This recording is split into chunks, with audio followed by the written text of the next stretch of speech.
Hello students, hope you all are well. Today for the class 10th, we are going to discuss a new topic called Ohm's law. Before starting Ohm's law, let me ask you some question. Suppose we have three water tanks, tank A, tank B and tank C.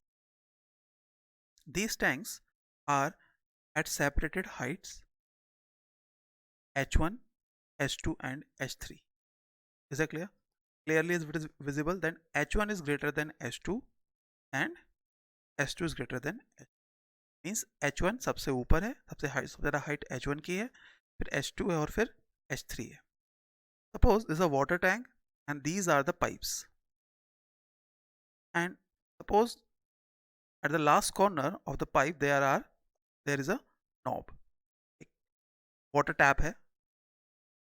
So when we on the water tap, which tank or which pipe will gives more water, or we can say the flow of water is faster in by which tank? Tank A, tank B or tank C? Any guess? Okay, few of one are thinking by tank A, few by thinking tank C and few are thinking by tank B.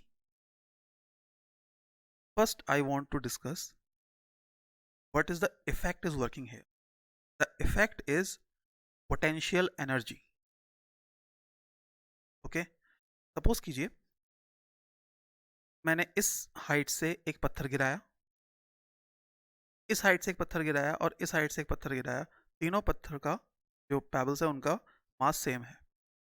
तो कौन सा पत्थर ज़्यादा तेज़ी से ज़मीन में गिरेगा? H1 हाइट वाला, H2 हाइट वाला या H3 हाइट वाला? Yes, good. H1 height wala, because the potential energy of the stone or pebble is more for H1 height than H2 height and then H3 height. Is that clear? H1 height वाले का जो पत्थर होगा वो ज़्यादा तेज गिरेगा, H2 height वाला ज़्यादा थोड़ा धीमा और H3 उससे कम. इसको आप ऐसे भी समझ सकते हैं,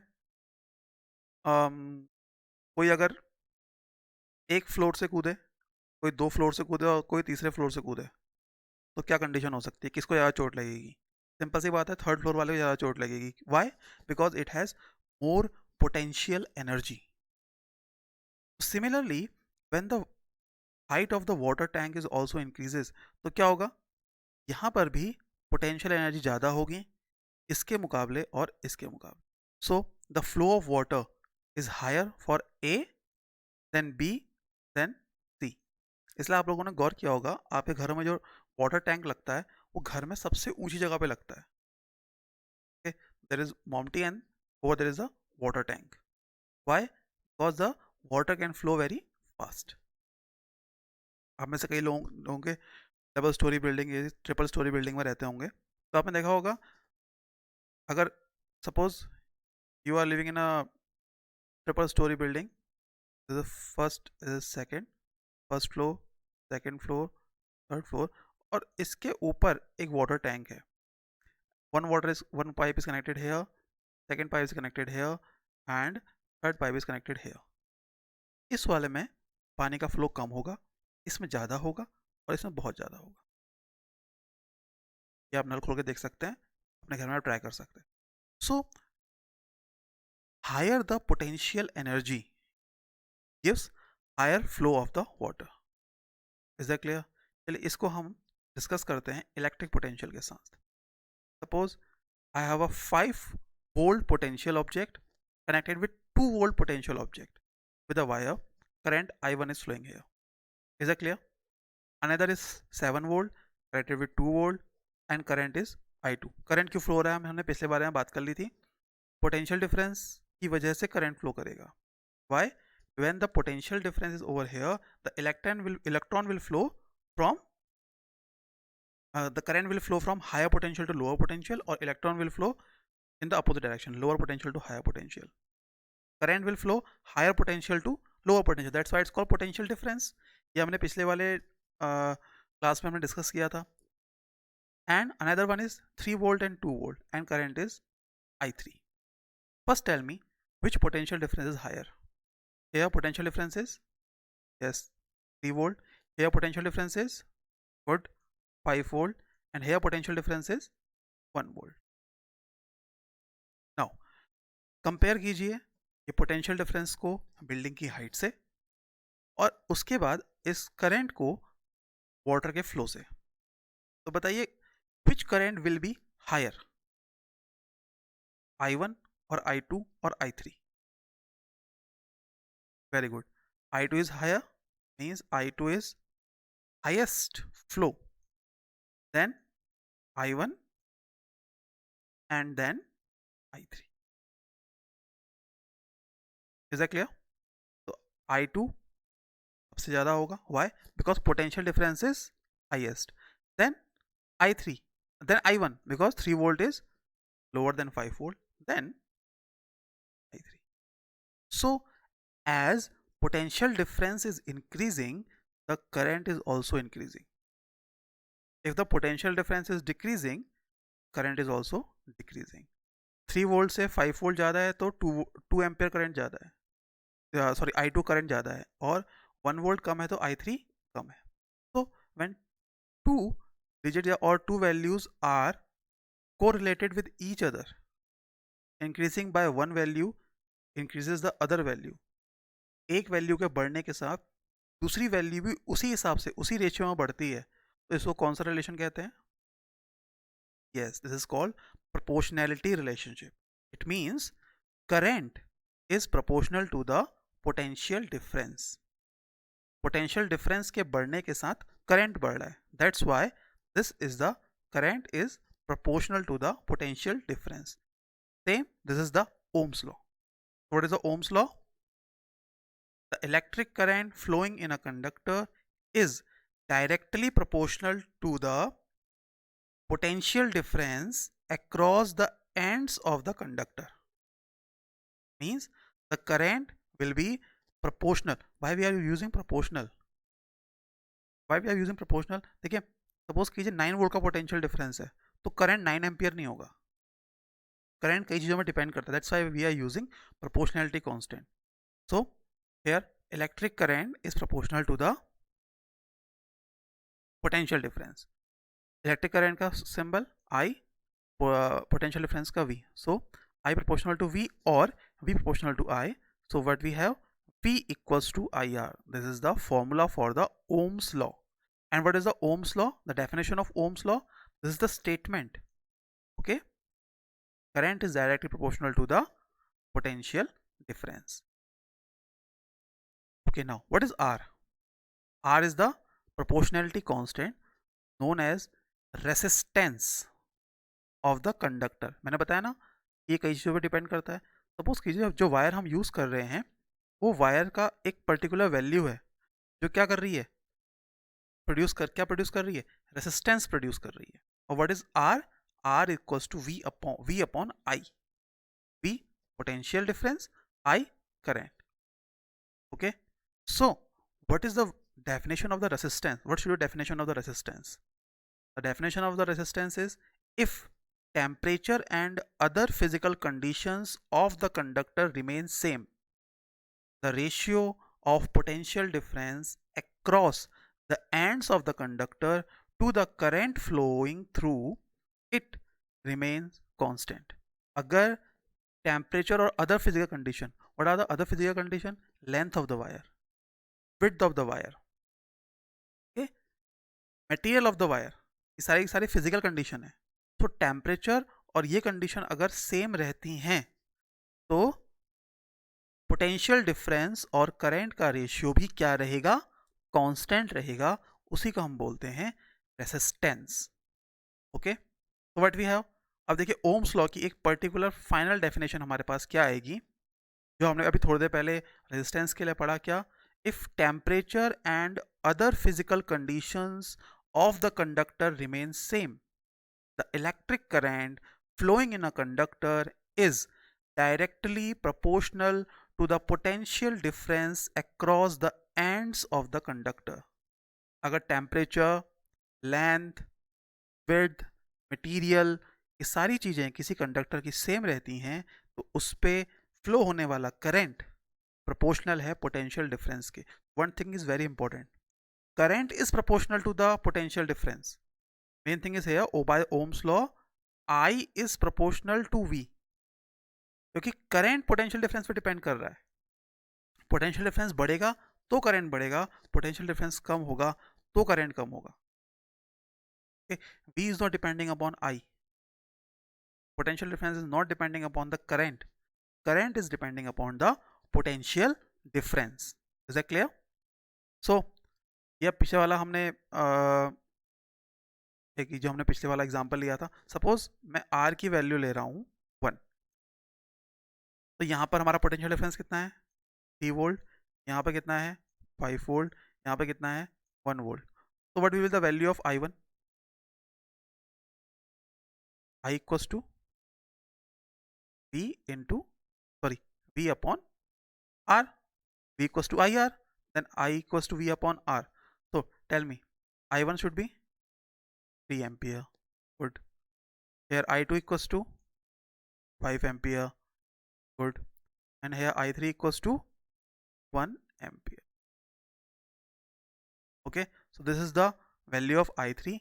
Sorry, I1. This is I2. This is I3. Now tell me, which one is higher? Simple. 5 volt वाले में ज़्यादा हो गया, 3 वोल्ट वाले में उससे कम हो गया, 1 वोल्ट वाले में सबसे कम करंट हो गया। So this should be the, ma'am ये जरूरी नहीं कि R इक्वल्स टू 1 ही हो, R की वैल्यू अलग भी हो सकती। Okay, so what is resistance? What is resistance?